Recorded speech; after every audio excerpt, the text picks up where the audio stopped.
Hello students, नमस्कार और आपको बहुत बहुत शुभकामनाएं।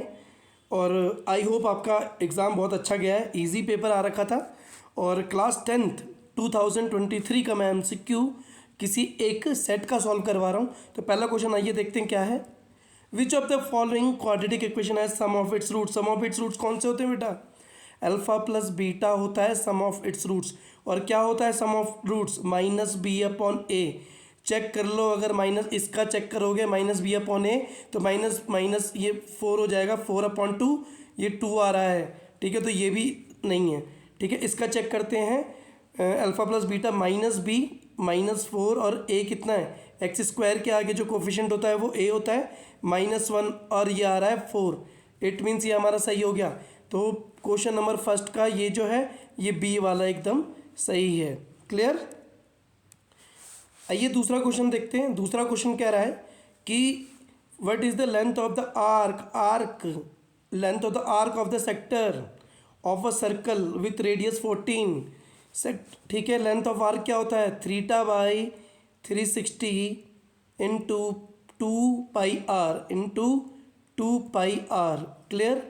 θ/360, थीटा कितना है? थीटा यहाँ पे है बेटा 90 divided by 360 into 2 into 22/7 into radius कितनी है 14। ये हो जाएगा 1/4 और 2 से ये हो जाएगा 2 कट और यहाँ से 2 से हो जाएगा 7 और 7 से 7 कट, तो आंसर आ जाएगा 22। इट मीन्स इसका ए वाला ऑप्शन सही है। क्वेश्चन नंबर थर्ड देखते हैं बच्चा। क्वेश्चन नंबर थर्ड क्या है? If triangle A B C similar है पी क्यू आर के। तो ट्राइंगल ए बी सी मैंने यहाँ पे बनाया। ए बी सी किसके सिमिलर है? ट्राइंगल पी क्यू आर के। आपको पता है सिमिलरिटी का मतलब क्या है कि अगर एंगल ए के बराबर एंगल 32 होगा, अगर ये 32 डिग्री होगा, क्लियर, तो ये वाला एंगल भी 32 डिग्री होगा। क्लियर। एंगल बी किसके बराबर होगा? एंगल क्यू के। ठीक है, एंगल बी और क्यू के बारे में हमारी इन्फॉर्मेशन नहीं है। और एंगल सी किसके बराबर होगा? एंगल आर के। आर कितना है? 65 डिग्री। क्लियर। तो एंगल सी भी कितना हो जाएगा हमारे पास? तो एंगल सी भी हमारे पास कितना हो जाएगा? 65 डिग्री हो जाएगा। तो एंगल सम प्रॉपर्टी से अगर आप बी निकालोगे तो बी की वैल्यू आपकी 83 निकल जाएगी। तो सी का भी आंसर। फिर आइए बच्चों देखते हैं, कह रहा है if P and Q are natural number, P is the multiple of Q. देखिए बेटा, अगर पी मल्टीपल ऑफ क्यू है it means P is equal to क्या है? क्यू एन है, एन टाइम्स ऑफ क्यू है। क्लियर। तो इसका जो एच सी एफ आएगा, फॉर एग्जाम्पल पी 6 है और क्यू हमारा 3 है, तो इसका एल सी एफ हम यहाँ बोल सकते हैं 6 इज अ मल्टीपल ऑफ 3। 3 का मल्टीपल है 3 2 जा 6। तो यहाँ पे एच सी एफ इनका हाईएस्ट कॉमन फैक्टर क्या है? 3 है। तो किसका? इट मीन्स इसका आंसर आएगा क्यू। तो Q is the right option. अब हम करते हैं फिफ्थ वाला क्वेश्चन। फिफ्थ क्या कह रहा है कि भैया देखो ऐसा है कि अगर the coordinates of the vertices A, एक देखो आप यहाँ पे ये बना लो। क्लियर। और यहाँ पे आपने क्या करा कि यहाँ पे देखो, यहाँ पे तो 0,0 आ रहा है। ठीक है, यहाँ पे आ रहा है तुम्हारा दूसरी वर्टिक्स क्या है? 3,0। ठीक है, ठीक है, ये एक वर्टिक्स ये है 0,4।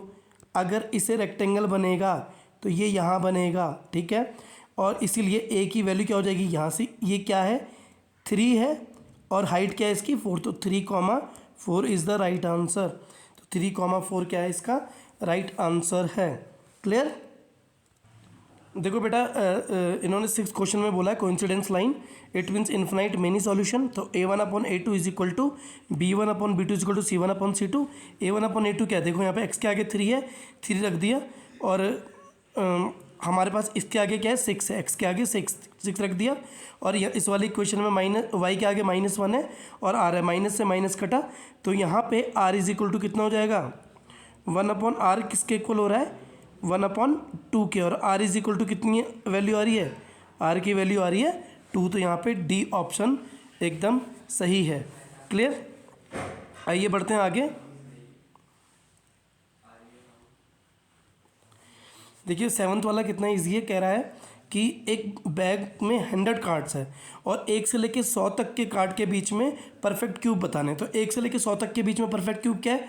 1 का क्यूब 1, 2 का क्यूब 8, 3 का क्यूब 27, 4 का क्यूब 64, और अगर आप 5 का क्यूब करोगे तो वो 100 से बड़ा हो जाएगा। It means total 4 he cards होंगे। तो 4/100 प्रोबेबिलिटी निकाली तो 4 1 जा 1, 1/25 इज द राइट आंसर। ठीक है, 8th क्वेश्चन देख लेते हैं। द पेयर ऑफ इक्वेशन, देखो भैया एक लाइन बना देते हैं, इक्वेशन बना देते हैं, एक लाइन बना देते हैं यहाँ पे। माना एक लाइन ये रही, एक लाइन ये रही, ठीक है। ये पॉइंट यहाँ पे ए है और ये पॉइंट माना बी है, ठीक है। अगर माना ये ए पॉइंट एक्स है, तो अगर मैंने X is equal to A ले जाऊँगा तो ये जाएगा, X is equal to B ले जाऊँगा तो ये जाएगा। तो ये कहाँ पे मिलेंगे? यहाँ पे ए, यहाँ से यहाँ तक देखो ये एक्स एक्सिस पे कितनी डिस्टेंस है ए, और वाई के लिए कितनी है ये बी, यहाँ से यहाँ तक बी है, ठीक है। तो ये कहाँ मिलेंगे? ए बी पे। It means intersecting at A B, तो ये राइट आंसर है,